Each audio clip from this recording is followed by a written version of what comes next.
Good evening and welcome back to Global Flash News. Thank you for always supporting my channel.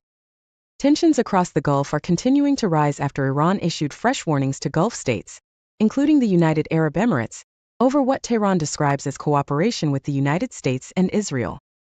Iranian officials accused some countries in the region of allowing their territory, military facilities, or airspace to be used in support of operations against Iran. Tehran warned that any nation assisting attacks could face serious consequences as the regional conflict intensifies. The United Arab Emirates has denied taking part in offensive military operations, saying its actions are focused on defending national sovereignty, protecting critical infrastructure, and ensuring regional stability.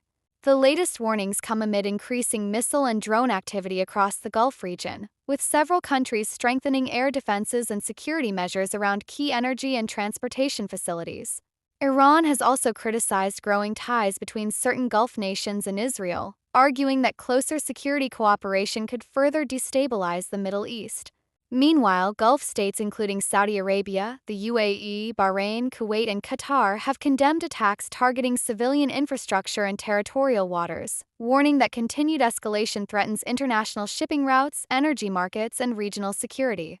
International leaders are now calling for restraint as fears grow that the conflict could expand beyond current flashpoints and disrupt one of the world's most important energy corridors, the Strait of Hormuz. Diplomatic efforts are continuing behind the scenes, but tensions remain high as both sides exchange warnings and accusations. For now, governments across the Gulf are closely monitoring the situation while increasing security preparedness amid concerns of further escalation. Stay with us for the latest developments on this breaking story.